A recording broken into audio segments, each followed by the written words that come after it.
Stone Cold, the Hellraiser is back! Here we go!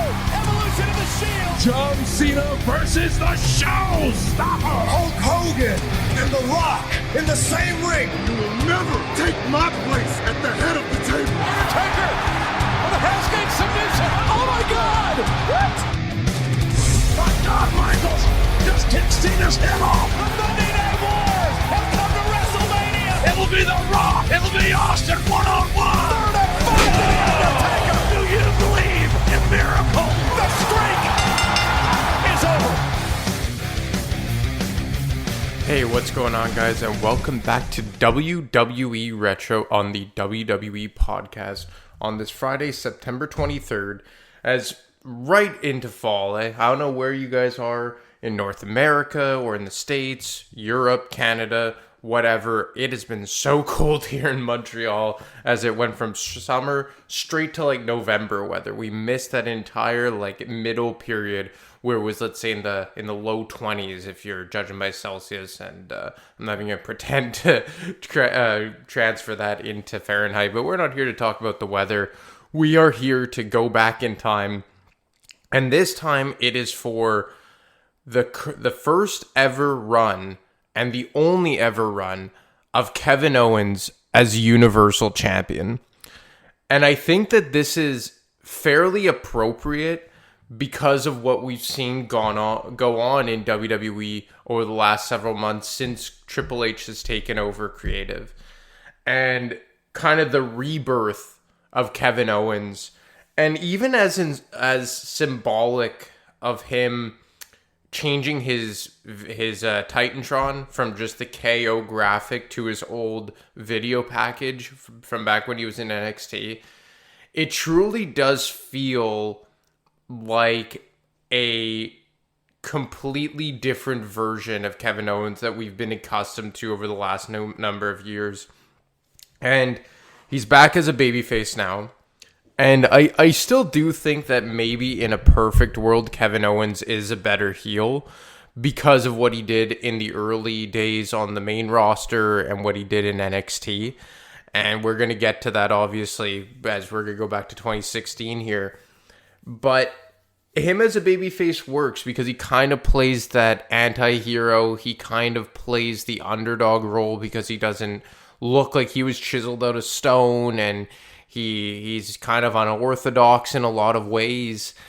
And I think that he's a guy that, if used correctly, he is a star in WWE. And, you know, if you've listened to the current state of WWE with Matt and I over the last several weeks, I've been beating the drum that I would like to see Kevin Owens win the Universal Championship or WWE Championship, whichever. Because as Kevin Owens has said, he has not held the championship in WWE in 5 years. And that's just absolutely criminal to me. Because you go back to the brand split in 2016, when Shane McMahon came back and Stephanie McMahon was on Raw, Shane was SmackDown. And we talked about this a lot last week when I covered AJ Styles' run during this period over on SmackDown. It was a big opportunity for guys on Monday Night Raw because a lot of the veterans went to SmackDown. So you had John Cena go to SmackDown. You had Randy Orton go to SmackDown. AJ Styles, not a vet in WWE, but a vet in the business at that time, go to SmackDown. Bray Wyatt, 2016, he already had about 4 years under his belt on the main roster, 3-4 years. So maybe not quite a vet, but definitely, a guy who had been in the main event picture for quite some time, coming off of, a match at WrestleMania against The Undertaker, a match against John Cena and all that. So you go over to Monday Night Raw, and you have Roman Reigns, you have Seth Rollins, but aside from those guys, you had Chris Jericho, who was a veteran. Aside from those guys, like, Kevin Owens was one of the main pieces that went there, along with Sami Zayn, along with Finn Balor. And early on in Monday Night Raw, during the initial brand split in 2016, it was all about the new blood, right? Like, the only former world champions that they had on that brand were Roman Reigns, Seth Rollins, and Chris Jericho. But Chris Jericho at this point in WWE, he was far past winning a world championship. Roman Reigns and Seth Rollins were the favorites. But as we know, going into SummerSlam 2016, you had the finals to find the newly crowned Universal Champion. And the Universal Championship created out of thin air a new world title. Just a side take here. I think they should just brought back the World Heavyweight Championship. I digress. But they decided to create a brand new World Championship. And to be fair, I think for the most part it has worked. You could pretty much thank Roman Reigns and Brock Lesnar for legitimizing that World Championship. The Universal title, that is. And, kind of out of left field, Finn Balor wins the Universal Championship and becomes the first ever Universal Champion. Unfortunately for Finn Balor, he hurts his shoulder in the match against Seth Rollins and has to relinquish the championship the very next night on Monday Night Raw. So then they announce another mini tournament that would take place in 2 consecutive Raws, and it would be back-to-back fate. How did it go? I think it was like 4 triple threat matches to determine who would advance to the final fatal 4-way the following Monday Night Raw. And it ends up being Kevin Owens, Seth Rollins, Roman Reigns, and Big Cass of all people. As Big Cass was really entrenched in the Enzo and Cass tag team at this time. But if you think back and you were watching, you really did kind of believe that they had a big future plan for Big Cass. And I think had he stuck around and not had his outburst backstage, believe he had a drinking problem as well, I think he would have amounted to something pretty big. So it comes down to Big Cass, Roman Reigns, Rollins, and Owens in a fatal 4-way elimination match to crown the second ever Universal Champion. And Big Cass, the first guy eliminated. But when things started unfolding, a return of Triple H really kind of sent the end of this match into a tailspin.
Ladies and gentlemen,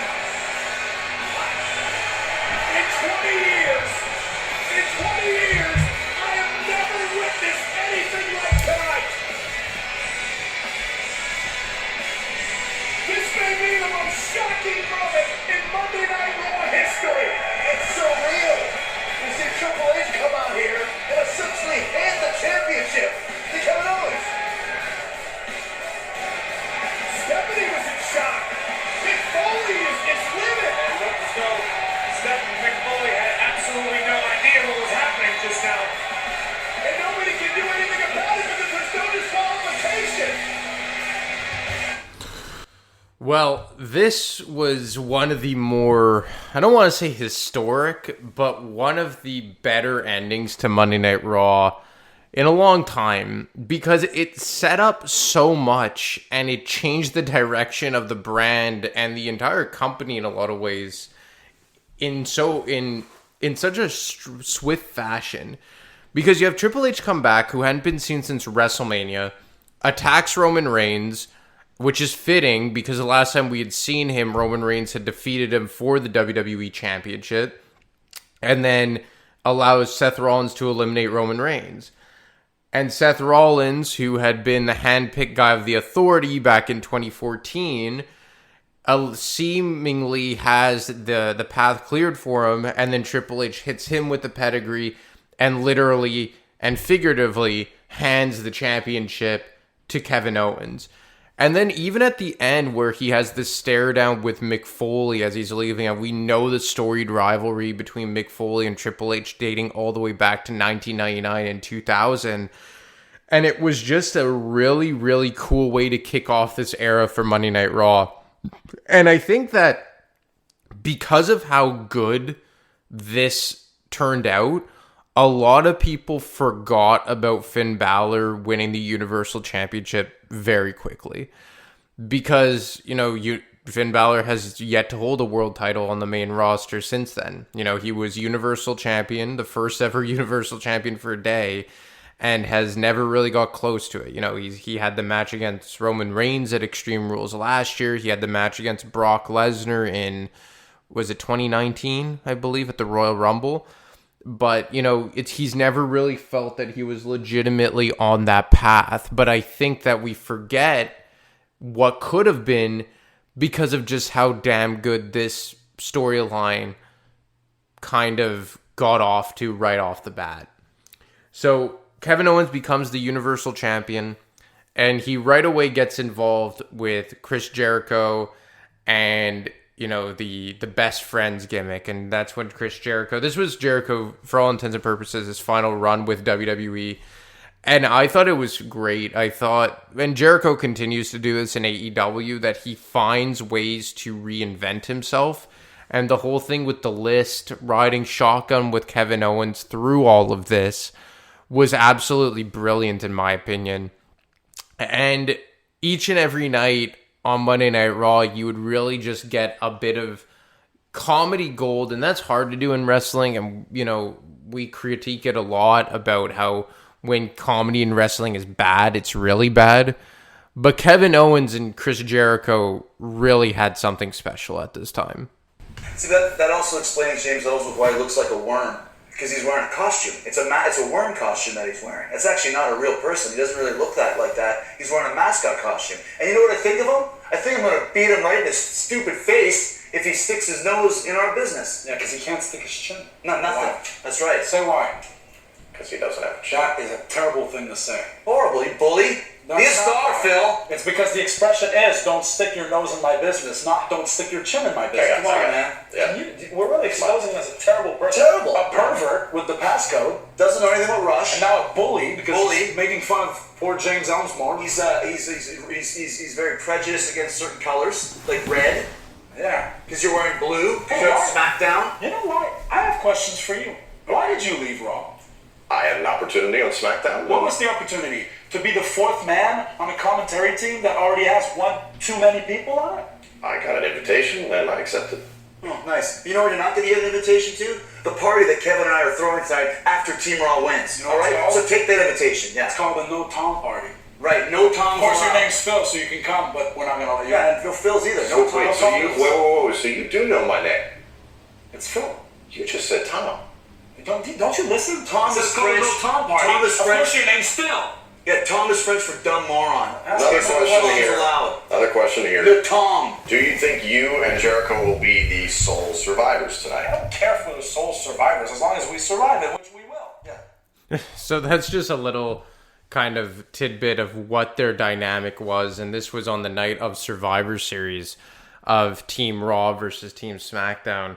And, you know, not to jump ahead or jump back, his first title defense was against Seth Rollins inside Hell in a Cell, and he successfully retained with the help of Chris Jericho. And I remember this funny clip of, you know, the gate opening or the door opening, and you see Chris Jericho just like frantically running down the ramp to get into the cage to help Kevin Owens secure the victory. And what would ultimately happen here is he would take this championship into Survivor Series, and you would have the traditional Survivor Series match of Kevin Owens, Jericho, Braun Strowman, Roman Reigns, and Seth Rollins representing Raw, and SmackDown being represented by Shane McMahon, Dean Ambrose, AJ Styles, Bray Wyatt, and Randy Orton. And all this to say that Kevin Owens and Chris Jericho would not be the sole survivors at all, as Team SmackDown would get the victory. So you start going towards the new year, and at this time you had separate pay-per-views, right? So Raw had their own pay-per-views and SmackDown had their own pay-per-views. And it kind of worked out, right? Because then you had a large stretch where Owens didn't have a direct challenger for his Universal Championship, because you had Hell in a Cell in October, and then you had Survivor Series in November where he didn't defend his championship. So the next time that he would defend the Universal Championship would be against Roman Reigns at the Roadblock pay-per-view, which was weird. It was the second Roadblock pay-per-view of 2016. But they had the first one in March, and now this one in December, and now they only revived it this year, I believe with NXT, if I'm not mistaken. But now they don't even have a December pay-per-view, so go figure that one out. They had two this year. They had TLC for SmackDown and Roadblock for Monday Night Raw. So you have Roman Reigns against Kevin Owens, and, you know, at this point, this is like the height of people rejecting Roman Reigns. Like, it was honestly painful at this time to watch matches that had Roman Reigns, just because people flat out rejected him. So whenever you booked him as a babyface in the main event against a heel champion, it was always just such a bad reaction, because you had Kevin Owens, who was a very good heel, who was getting real, true heel heat. And then you had Roman Reigns, who people absolutely rejected. So when you got to finish to the match at Roadblock, it predictably ended in a way that people weren't ultimately pleased with. And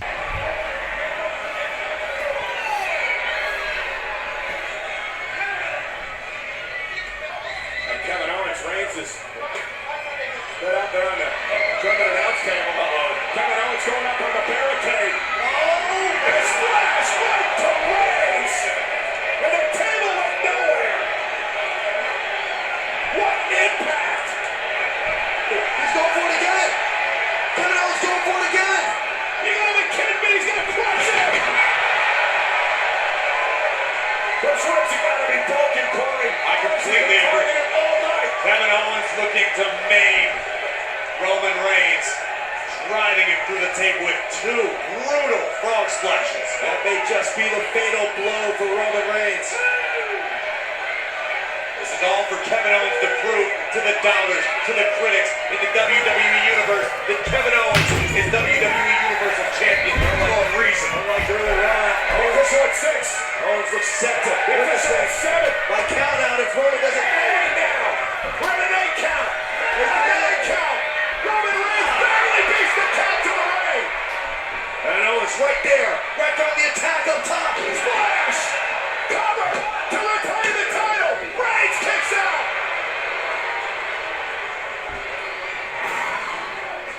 Take another look at this. Splash. And And this was the third frog splash now up the top rope. Yet somehow, some way, Roman still survives. And I just wanted to pause it right there because I wanted you guys to hear how dull the crowd was. And another thing I forgot to mention was that Roman Reigns was the United States champion at this point. So he was like in this match to become a double champion against Kevin Owens. So not only did you have Roman Reigns, who was outright being rejected as a main event babyface at this point in time, but you also had him already holding a championship and just going for the other title on the card. So you wanted him to be the world champion and the mid-card champion on Monday Night Raw. And like, look, we all knew Roman Reigns wasn't going to win because they weren't going to crown a double champion at like a B-level pay-per-view. Although, to be fair, they had done it in the year before with Seth Rollins, but they kind of made that change at SummerSlam against John Cena when he won the U.S. Championship and was already the reigning WWE champion.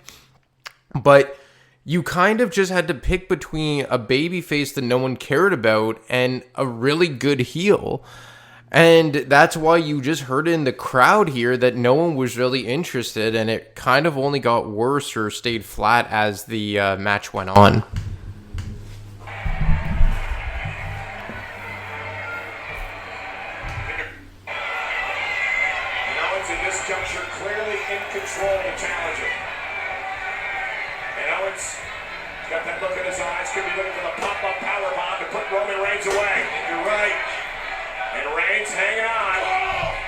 Catches an elbow. Kick. Oh, spear by Reigns. But is he able to take advantage? I don't know if Kevin Owens is trying to get himself disqualified, but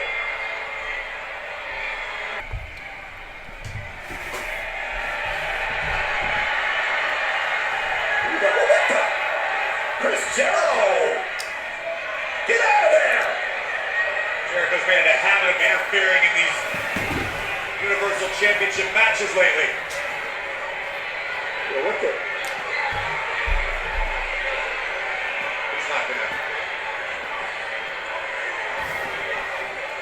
Reigns has no idea Chris Jericho's stalking him here. Oh my gosh! A codebreaker from Jericho to Owens! So much for the friendship!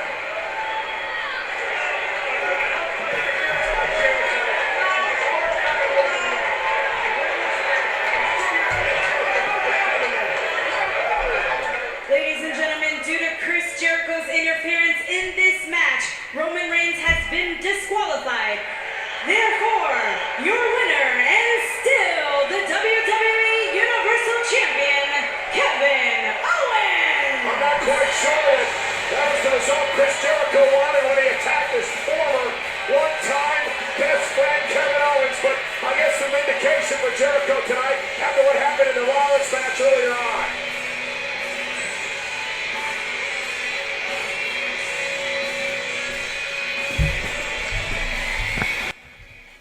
So at this point, they were starting to tease like a dissension between Jericho and Kevin Owens. And ultimately, it's a way to protect Reigns. He hits Owens with the code breaker, gets Reigns disqualified, and then they ultimately get back on the same page. And all this to say is that, like, when you have to end a main event of a pay-per-view like this, it means that the two guys involved in the main event probably aren't well liked. And not to say that Kevin Owens wasn't well liked on like a real person level. It was just because he was a heel. He had true heel heat, and they wanted to find a way to protect both guys and protect Roman Reigns, and it was just bad. And that just kind of gives you like a kind of a feel for like what they were working with here as trying to push Roman Reigns as a main event guy against Kevin Owens. So they would have a rematch at the Royal Rumble, and this time Kevin Owens would be, or Chris Jericho rather, would be put in a shark cage hanging above the ring, suspended above the ring. And Kevin Owens would retain, but this time it would be by the help of Braun Strowman, who was in an on and off feud with Roman Reigns at this point, and it kind of stretched all the way into like 2018, if we're being honest. The on and off feud between Braun Strowman and Roman Reigns, and I think that we're going to see it again at some point, maybe post Logan Paul nowadays. So you have Kevin Owens hold the championship all the way past Rumble. So now you're talking about a guy who's like approaching a 6-month title reign, and for all intents and purposes, he was the first ever Universal Champion. Because yes, Finn Balor had a one-day run with it, but this was a very significant run for Kevin Owens as the first guy to truly hold that championship. And, you know, as the stuff was progressing with him and Chris Jericho, you felt that it was slowly but surely starting to come to a head. And it ultimately did on a Monday Night Raw from Las Vegas. A lot of that's because of you. Okay? It really is. I mean, I've had a lot of friends in this business and a lot of partners, but I haven't had the chemistry with any of them like I have with you. It's been a joy. You've made my job here, my time here in the WWE a better place, and I wanted to thank you for that. Okay? And forget about the magicians and the artwork and the Gilbert. Here's the biggest present that I'm going to give you. I'm going to guarantee you that at Fastlane, you're going to beat Goldberg because I'm going to make sure of it. Okay? I've got your back every time, just like I did with Sami Zayn and Roman Reigns and Seth Rollins and all of them. You always come out on top because I always have your back, all right? Okay? And at Fastlane, you will beat Goldberg because I've got your back. Okay? And you know why? It's because you're my best friend.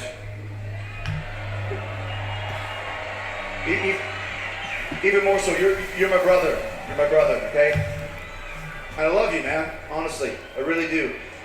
And I'm gonna have your back always. That's never gonna change, okay? Look, I'm sorry, okay, Chris? I am, because this isn't what I expected, but you obviously went through a lot of trouble. You did all this for me. Look, it's great, okay? It's great. I love you too, buddy. I love you. After seeing all of this, I didn't realize you'd go all out like this, because I got you something too, but it's nothing compared to this. But can I have it, please? I'll give it to you anyway. I mean,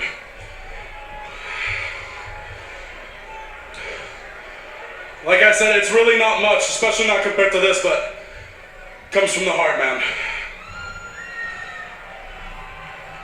Thanks. Go ahead, open it. Dude, I can't believe I didn't know you were gonna give me anything. I know it's not much, but it's perfect. A new list. I mean, it's great. I mean, the other list is getting beat up and it's getting full.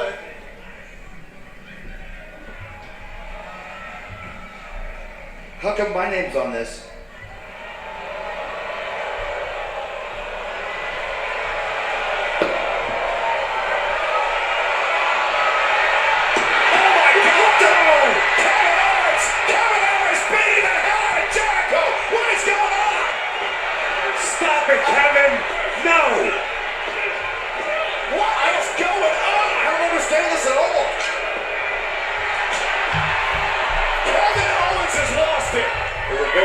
Certainties in the world, death, taxes, and Jericho and Owens being best friends, and one of them doesn't exist anymore.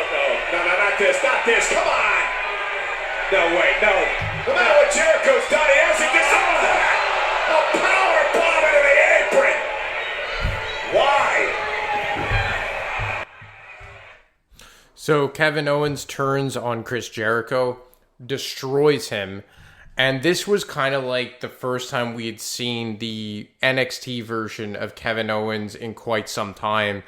And you really kind of thought that they were barreling towards a path of those two facing each other at WrestleMania, which they ultimately would. They would ultimately face each other at WrestleMania, but not in the fashion that they were supposed to. Because as Chris Jericho has said numerous times on his podcast, is that it was supposed to be them two against each other for the Universal Championship. It ended up being for the United States Championship, a title that Chris Jericho held at this time, because at Fastlane, WWE had other plans. And with the help of a distraction of Chris Jericho, or returning Chris Jericho after this assault, Goldberg would defeat Kevin Owens in under a minute and win the Universal Championship. And, you know, Goldberg kind of had a habit of doing this. Yeah, he's a repeat offender of dethroning a Universal Champion shortly before WrestleMania. He did it with Kevin Owens here, and he did it with Bray Wyatt, The Fiend, in 2020 in Saudi Arabia when he beat him with a suplex because he couldn't properly execute a jackhammer. But unfortunately, this is where Kevin Owens' Universal Championship reign would end at Fastlane 2020 against Goldberg. And it was unfortunate because it was a hell of a run. And what's even more unfortunate is that he has yet to hold the world title since. He had a very good run on and off with the United States Championship in 2017 when he got drafted over to SmackDown, his Face of America gimmick. He had a brilliant feud with AJ Styles during that time. And essentially what would happen here is that slowly, Kevin Owens would kind of get lost in the fold as he would transfer into a program with Shane McMahon, which drew on for almost 2 years before they finally wrapped it up. He kind of turned babyface, he turned back to heel, had the Seth Rollins feud in 2019 into 2020, fighting him again at WrestleMania 36. But all this to say is that this storyline and this run with the Universal Championship was the highlight of Kevin Owens' career. And it's something that I hope that Triple H will revisit, because as we saw in 2016 and early 2017, Kevin Owens has a lot to give in the World Championship picture. Anyway, guys, that's all I got for you today. I hope you enjoyed Kevin Owens' run as Universal Champion. As always, you can get me on Twitter at ADamarco25. You can get Matt on Twitter at wrestling_audio, or you can email him each and every week for the WWE mailbag. Anyway, guys, enjoy your weekend. Enjoy the cool weather. I will talk to you next week. Thanks for listening to the WWE Podcast. Don't forget to subscribe on your favorite podcast app so you don't miss a show, or head to WWEpodcast.com. And for all of these shows ad-free, head over to patreon.com/WWE Podcast. Until then, we'll see you next time.